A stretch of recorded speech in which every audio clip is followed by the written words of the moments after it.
ಕಾಂಗ್ರೆಸ್ ಮತ್ತು ಬಿಜೆಪಿಯಲ್ಲಿ ಏನೆಲ್ಲ ಘಟನೆಗಳಾಗ್ತಾ ಇದೆ ಅಂತ ಕಾಂಗ್ರೆಸ್ನವ್ರು ಈಗಾಗಲೇ ಲೀಸ್ಟ್ ಬಿಡುಗಡೆ ಮಾಡೋದಕ್ಕೆ ಎಲ್ಲಾ ರೀತಿಯನ್ನ ತಯಾರಿ ಮಾಡ್ತಾ ಇದ್ದಾರೆ. ಇನ್ನೊಂದು ಕಡೆಗೆ ಅದೇ ರೀತಿ ಯಾರ್ಯಾರನ್ನ ಎರಡನೇ ಹಂತದಲ್ಲಿ ಕಣಕ್ಕೆ ಇಳಿಸಬೇಕು ಅನ್ನೋದ್ರ ಬಗ್ಗೆ ಚರ್ಚೆ ಕೂಡ ನಡೀತಾ ಇದೆ. ಅತ್ತ ಬಿಜೆಪಿ ನಾಯಕರು ಕೂಡ ಟಿಕೆಟ್ ಅತ್ತ ಸಾಕಷ್ಟು ಗಂಭೀರವಾಗಿ ಗಮನ ಹರಿಸ್ತಾ ಇದ್ದಾರೆ. ಇದರ ಜೊತೆಗೆ ವಾದ ಪ್ರತಿವಾದಗಳು, ಹೇಳಿಕೆಗಳು ಎಲ್ಲವೂ ಕೂಡ ಈಗ ಮುಗಿಲು ಮಾಡ್ತಾ ಇದೆ. ಹಾಗಾದ್ರೆ ಕರ್ನಾಟಕದಲ್ಲಿ ಏನಾಗ್ತಾ ಇದೆ ನೋಡ್ಕೊಂಬೋಣ.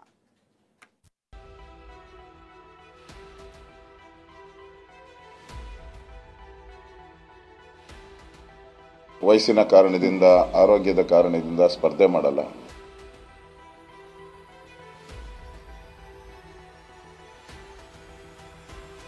ಪಾಪ ನನ್ ಸಿದ್ದರಾಮಯ್ಯನವರು ನನ್ನನ್ನು ಅಷ್ಟು ಹಚ್ಕೊಂಡಿದಾರಂತ ಗುರ್ತೇ ಇಲ್ಲ. ಕನಸ್ನಾಗೂ ನಾ ಬೀಳ್ತಿದ್ದವ್ರಿ. ನಿಲ್ರಿ ಅಂತ ಅಂದ್ರೆ ಕರಿಮಣಿ ಮಾಲೀಕ ನಾನು.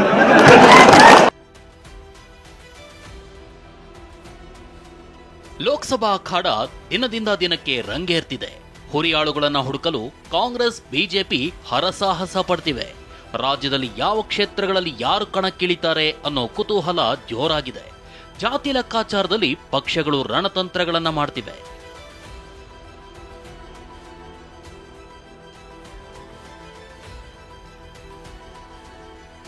ಹಿಂದುಳಿದ ವರ್ಗದ ಲಾಭ ಸಿಗೋ ಲೆಕ್ಕಾಚಾರದಲ್ಲಿ ಕಾಂಗ್ರೆಸ್ ಇದೆ. ಅಲ್ಲದೆ ಕುಮಾರ್ ಬಂಗಾರಪ್ಪ ಅವರನ್ನು ಕಾಂಗ್ರೆಸ್ಗೆ ಸೆಳೆಯಬೇಕು ಅನ್ನೋ ಚರ್ಚೆಗಳು ಕಾಂಗ್ರೆಸ್ ವಲಯದಲ್ಲಿ ನಡೀತಿವೆ. ಅಷ್ಟೇ ಅಲ್ಲ, ಉತ್ತರ ಕನ್ನಡಕ್ಕೆ ಕುಮಾರ್ ಬಂಗಾರಪ್ಪ ಅವರನ್ನ ಸ್ಪರ್ಧೆ ಮಾಡುವಂತೆ ಮಾಡಬೇಕು ಅನ್ನೋ ಚರ್ಚೆ ಇದೆ.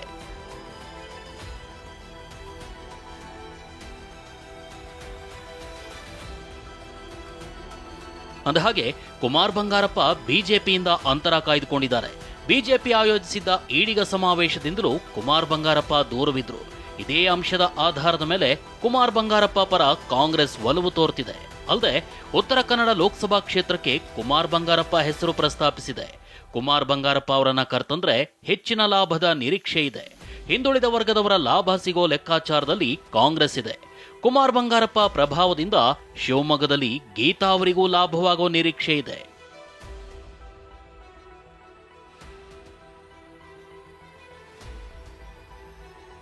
ಮಾಜಿ ಸಿಎಂಗಳನ್ನ ಕಣಕ್ಕಿಳಿಸೋ ಬಗ್ಗೆ ಮೊನ್ನೆಯ ದೆಹಲಿ ಬಿಜೆಪಿ ಸಭೆಯಲ್ಲಿ ಚರ್ಚೆಯಾಗಿದೆ. ಹಾವೇರಿ ಕ್ಷೇತ್ರದಿಂದ ಮಾಜಿ ಸಿಎಂ ಬಸವರಾಜ ಬೊಮ್ಮಾಯಿ ಅಖಾಡಕ್ಕಿಳಿಯಲಿದ್ದಾರೆ ಎನ್ನಲಾಗಿದೆ. ಧಾರವಾಡದಿಂದ ಪ್ರಹ್ಲಾದ್ ಜೋಶಿ, ಬೆಳಗಾವಿಯಿಂದ ಜಗದೀಶ್ ಶೆಟ್ಟರ್ಗೆ ಟಿಕೆಟ್ ಸಿಗೋ ಸಾಧ್ಯತೆ ಇದೆ. ಇನ್ನು ಧಾರವಾಡ ಕ್ಷೇತ್ರದಲ್ಲೂ ಶೆಟ್ಟರ್ ಸ್ಪರ್ಧೆ ಬಗ್ಗೆ ಮಾತುಗಳು ಹರಿದಾಡ್ತಿವೆ. ಈ ಬಗ್ಗೆ ಪ್ರತಿಕ್ರಿಯೆ ನೀಡಿರೋ ಪ್ರಹ್ಲಾದ್ ಜೋಶಿ ಎಲ್ಲವನ್ನೂ ಹೈಕಮಾಂಡ್ ತೀರ್ಮಾನ ಮಾಡುತ್ತೆ ಅಂತ ಹೇಳಿದ್ದಾರೆ. ಲೋಕಸಭೆ ಟಿಕೆಟ್ ವಿಚಾರವಾಗಿ ವಯಸ್ಸು, ಆರೋಗ್ಯ ಕಾರಣದಿಂದ ಕೆಲವರ ಬದಲಾವಣೆ ಆಗುತ್ತೆ ಅಂತ ವಿಪಕ್ಷ ನಾಯಕ ಆರ್ ಅಶೋಕ್ ಸುಳಿವು ನೀಡಿದ್ದಾರೆ. ಜೆಡಿಎಸ್ ನಾಯಕರು ಯಾವ ಸೀಟ್ ಕೇಳ್ತಾರೋ ಅದನ್ನ ಬಿಟ್ಕೊಡೋ ಬಗ್ಗೆ ಚರ್ಚೆಯಾಗುತ್ತೆ. ಉಳಿದ ಕ್ಷೇತ್ರಗಳಲ್ಲಿ ಬಿಜೆಪಿ ಅಭ್ಯರ್ಥಿಗಳು ಸ್ಪರ್ಧೆ ಮಾಡ್ತಾರೆ ಅಂತ ಮಾಹಿತಿ ನೀಡಿದ್ದಾರೆ. ವಯಸ್ಸಿನ ಕಾರಣದಿಂದ, ಆರೋಗ್ಯದ ಕಾರಣದಿಂದ ಸ್ಪರ್ಧೆ ಮಾಡಲ್ಲ. ಸೊ ಅವರೂ ಕೂಡ ಬದಲಾವಣೆ ಆಗುವಂಥ ಒಂದು ಸ್ಥಿತಿ ಈ ಬಾರಿ ಇದೆ. ಅವರು ಹೋಗ್ತಾರೆ. ಮೋಸ್ಟ್ಲಿ ಇನ್ನೊಂದು 2-3 ದಿನದಲ್ಲಿ ಅವರು ಡೆಲ್ಲಿಗೆ ಹೋಗ್ಬೋದು. ಅವರು ಯಾವ ಸೀಟನ್ನು ಪಡಿತಾರೆ ಅದನ್ನು ಬಿಟ್ಕೊಡೋ ಅಂಥದ್ದಕ್ಕೆ ನಮ್ಮ ಕೇಂದ್ರದ ನಾಯಕರು ಮಾತಾಡ್ತಾರೆ. ಉಳಿದಂಥ ಎಲ್ಲ ಸೀಟ್ಗಳು ಬಿಜೆಪಿ ಸ್ಪರ್ಧೆ ಮಾಡ್ತಾರೆ. ಮುಖ್ಯಮಂತ್ರಿ ಸಿದ್ದರಾಮಯ್ಯ ವಿರುದ್ಧ ಸಂಸದ ಅನಂತ್ ಕುಮಾರ್ ಹೆಗಡೆ ವಾಗ್ದಾಳಿ ಮುಂದುವರೆಸಿದ್ದಾರೆ. ಸಿದ್ದರಾಮಯ್ಯ ನನ್ನನ್ನ ಯಾಕಿಷ್ಟೊಂದು ಹಚ್ಕೊಂಡಿದ್ದಾರೋ, ಕನಸ್ನಲ್ಲೂ ಬರ್ತೀನಿ ಅಂತ ವ್ಯಂಗ್ಯ ಮಾಡಿದ್ದಾರೆ. ನಮ್ಮ ಕ್ಷೇತ್ರದಲ್ಲಿ ಕಾಂಗ್ರೆಸ್ ಅಭ್ಯರ್ಥಿಯೇ ಇಲ್ಲ, ಸ್ಪರ್ಧಿಸಿ ಅಂತ ವರಿಷ್ಠರು ಹೇಳಿದ್ರೆ ಕರಿಮಣಿ ಮಾಲೀಕ ನಾನಲ್ಲ ಅಂತಿದ್ದಾರೆ ಅಂತ ಲೇವಡಿ ಮಾಡಿದ್ದಾರೆ. ಪಾಪ ನನ್ ಸಿದ್ದರಾಮಯ್ಯನವರು ನನ್ನನ್ನು ಅಷ್ಟು ಹಚ್ಕೊಂಡಿದಾರಂತ ಗುರ್ತೇ ಇಲ್ಲ. ಕನಸ್ನಾಗೂ ನಾ ಬೀಳ್ತಿದ್ದವ್ರಿ. ಅಷ್ಟೆಲ್ಲ ಹಚ್ಕೊಂಡಿದಾರಂತ ಗುರ್ತಿಲ್ಲ. ಅವ್ರ ಎದುರುಗಡೆ ಪ್ರತ್ಯಕ್ಷ ಆಗ್ಬಿಡ್ತಿದ್ದೆ ಮುಂಚೆ. ಎಲ್ಲೋದ್ರು ನನ್ನ ಸುದ್ದಿನೇ ಹೇಳ್ತಾ ಇರ್ತಾರೆ ಅವರಿಗೆ. ಕನಸ್ನಾಗೂ ಅನಂತ್ ಕುಮಾರ್ ಹೆಗಡೆ, ಮನಸ್ನಾಗೂ ಅನಂತ್ ಕುಮಾರ್ ಹೆಗಡೆ, ಹೊರಗಡೆ ಹೋದ್ರು ಅನಂತ್ ಕುಮಾರ್ ಹೆಗಡೆ, ಒಳಗಡೆ ಬಂದ್ರು ಅನಂತ್ ಕುಮಾರ್ ಹೆಗಡೆ. ನೋಡ್ರಿ, ನಮ್ಮನ್ನ ಅಂತರ್ಯಾಮಿಗಳ ಸರ್ವಾಂತರ್ಯಾಮಿ ಮಾಡಿದ್ದು ಸಿದ್ದರಾಮಯ್ಯ. ಧನ್ಯವಾದಗಳು. ಕಾಂಗ್ರೆಸ್ನಲ್ಲಿ ನಮ್ಮ ಕ್ಷೇತ್ರದಲ್ಲಿ ಕ್ಯಾಂಡಿಡೇಟೇ ಇಲ್ರಿ. ಅಲ್ಲಿ ನೀವು ನಿಲ್ರಿ ಅಂತ ಅಂದ್ರೆ ಕರಿಮಣಿ ಮಾಲೀಕ ನಾನು.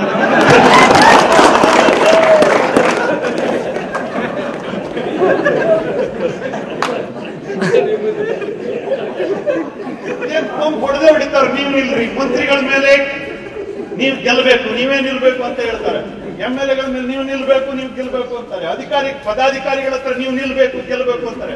ಆದ್ರೂ ಯಾರು ಅಲ್ಲ ಅಂತಾರೆ. ಕರಿಮಣಿ ಮಾದಿ ಸದ್ಯ ಟಿಕೆಟ್ಗಾಗಿ ಬಿಜೆಪಿ ಕಾಂಗ್ರೆಸ್ನಲ್ಲಿ ಭಾರೀ ಪೈಪೋಟಿ ನಡೀತಿದ್ದು, ಪಟ್ಟಿ ಪ್ರಕಟವಾದ ಬಳಿಕ ಲೋಕಸಭೆ ರಣಕಣ ಮತ್ತಷ್ಟು ರಂಗೇರಲಿದೆ.